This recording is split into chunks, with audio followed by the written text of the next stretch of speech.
Welcome back to Sunrise Daily. It's time to talk sport, and Nnamdi Obanya joins me again today. Thank you for coming on this morning. Good to be here. Well, I mean, we just talked about the polls, and I just wondered when they said 50% of the respondents say Nigeria will win the FIFA World Cup, and I just thought to myself, okay.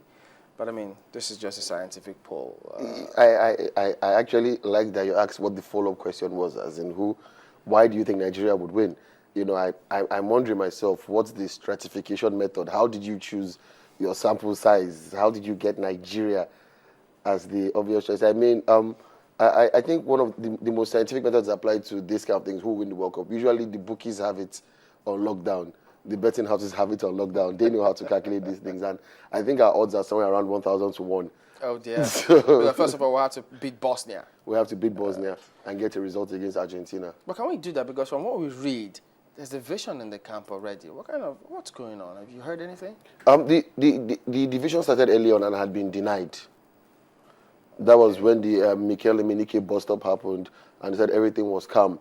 But the truth is, there will always be factions in any national team. And the scary part is that we're hearing from the Bosnian side that the coach is banking on the cohesion and the friendship of his players to take things through.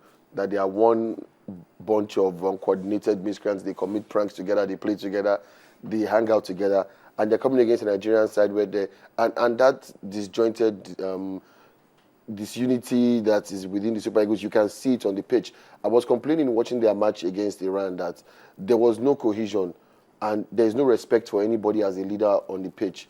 You know, Eyama is in the post, he doesn't have the ball at his feet, but there's nobody the players look up to. Well, clearly you could see the Iranians were looking to the Jagger, get the ball, find the Jagger. Pjanic is going to have the same role for Bosnia. Nigeria has no leader, and that is what we are taking to play against Bosnia. The only thing is the Super Eagles, there are 1, 2, 3 players that can single-handedly take charge of the game on their own and try to run riot. What does Mikel, I mean, we see them also getting to Mikel. Mikel gets the ball, then spreads his passes. Can that represent that typology of the leadership on the pitch? Unfortunately, it's one thing to spread passes. It's another thing to spread ineffective passes. You don't throw long, accurate passes to a player who is easily isolated, and you don't offer any form of support. Sometimes you have to switch up. You don't always spread passes. Sometimes you have to move with the ball. You have to make people move with you, create new spaces, and put the ball for people who are on the move. You cannot always sit in a comfort zone just inside your own half and throw different ranges of passes from there. Yes, you have a good range of passes, but it's not helping us. You know, I mentioned that in our last game. Emenike isolated on the box, Moses isolated on the touchline, Musa isolated. And again, our final balls again, I don't know if Keshi practices set pieces and crosses. Woeful. Everything woeful. You know, it looks like Nigeria. Keshi always talks about how players are tactically indisciplined. But when I see some things we do on the pitch, we can't defend set pieces, we can't use set pieces. I think it's our coaching staff who are technically deficient and technically irresponsible, because you don't go into this type of competition without having something like that in your arsenal, because you won't get too many chances. You have to maximize the ones you get. And if we're going to be taking shots like Onazi and you're hoping for, and the deflection happens, you're getting corners. We're getting more corners than our opposition, and we're not using them because we don't know how to use them. One would have thought, if you think you're going to get a lot of set pieces, who are your set piece specialists? Who are those that can come in and score them? Is it Amiobi? Is it Emenike? Do you need them in the box at all times? Start 2 of them. When we're defending set pieces, who is standing on their best man? Who do we know is their best man? Who is standing on the goal line? You're watching us defending set pieces and using them, and we're not doing anything. But I thought that we saw a little bit of a semblance of what to expect when Shola Amobi came on. They were looking for him with the crosses. The thing is, the crosses were not good. Amiobi, in all fairness to him, put himself in the right places, did the right things, and entered the right channels. He didn't put a foot wrong from what I saw. Unfortunately, the supply was terrible.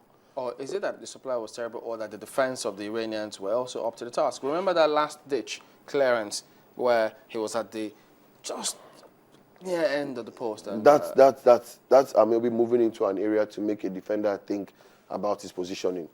What normally he would have stayed and waited to intercept easily, because he also had to keep one eye on the striker. he had to move, and that did not make for a comfortable clearance.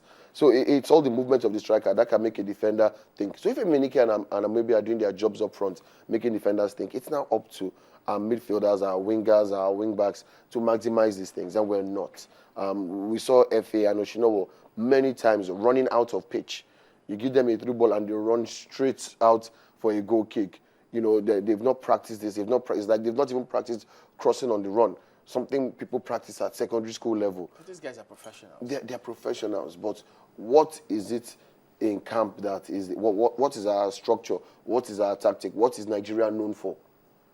There has to be something that everybody does, okay, because we're Nigeria, we have to do this. I mean, you could see Iran. It was very clear and very straightforward.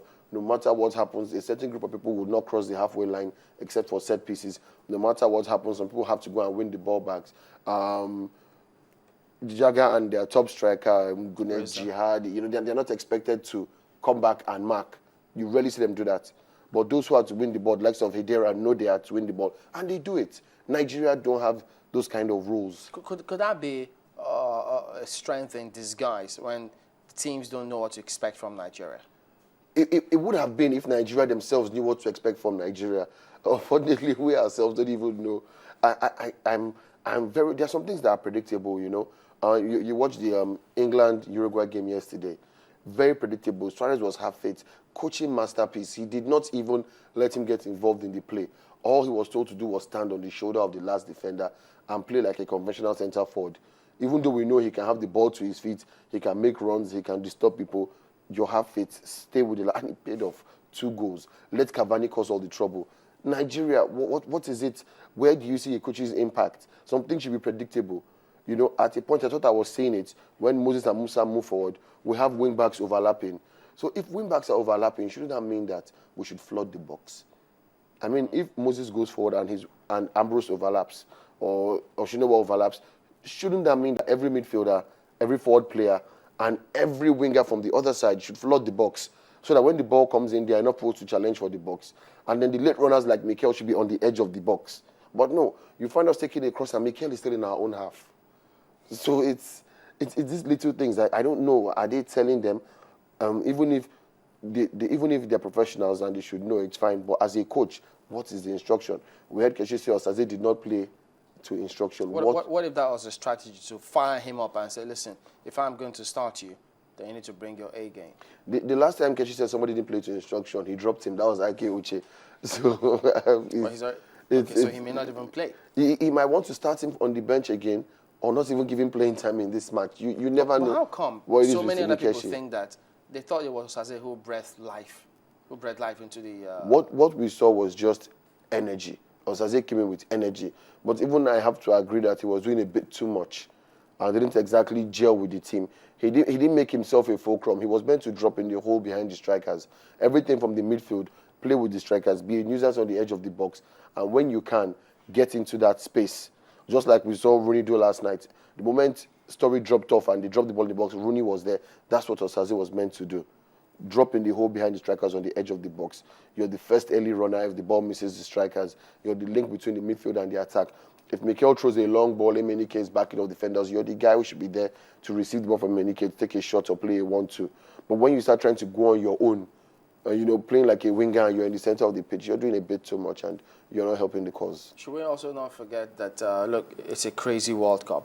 Spain is off. Yeah. We've seen England now, tightrope. Very tightrope. A draw between Italy and Costa Rica, and England can pack their bags. Who would have thought that England would be in this situation now?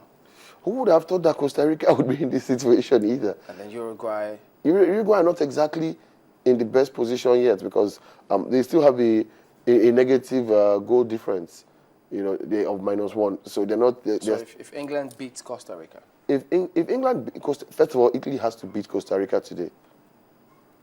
Because give England a chance. Yes, Italy has to beat Costa Rica.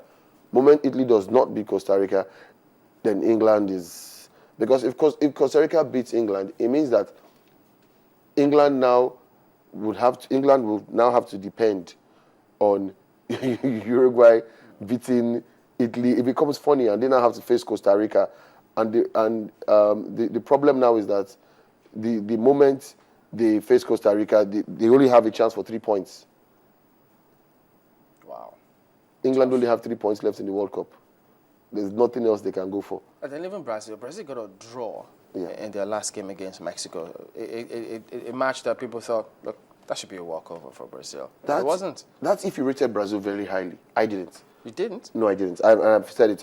They have a few good players, but I wasn't really happy with a lot of the selection. I felt that Scolari was like Del Bosque, picking players he was comfortable with. And it's something we're seeing again. The Keshes, the Deschamps, everybody picking players they're comfortable with as against the best talent the country has to offer at that point in time. Brazil's first game against Croatia, I said the result flattered Brazil greatly because Croatia played very well on that day. And if Olic had bothered to lift his crosses off the ground, it could have been different. Against Mexico, Mexico have Ochoa just like we have in Yama. We saw Mexico-Nigeria friendly. Was a tale of two goalkeepers. And the same thing again, Ochoa stepped to the plate and Brazil could not get past him. Brazil will get out of the group. How far, I don't know. Okay, we'll have to go. But Suleiman Mohammed says, is it possible to get Nnamdi to talk to Super Eagles camp? It might juggle them a bit and account for something. He says, look, we should send the video to the Super Eagles and see what happens. I think that might demoralize them even more if they know exactly what I think of them. All right, thank you for coming on this morning, Nnamdi. Thank you. All right, we're back after this. Join us again. Welcome back. Well, let's see. Well, we'll have a number of comments coming through here. Well, Topsino says, well, please, he sends us an estimated bill from a Ikeja distribution company for 1 month for his duplex. He says it's just outrageous. Please, could you do something about that one? Okay, well, we'll have to let it go today. That's it on Sunrise Daily. Don't forget, keep your questions and comments coming through to us. We'll see you next week.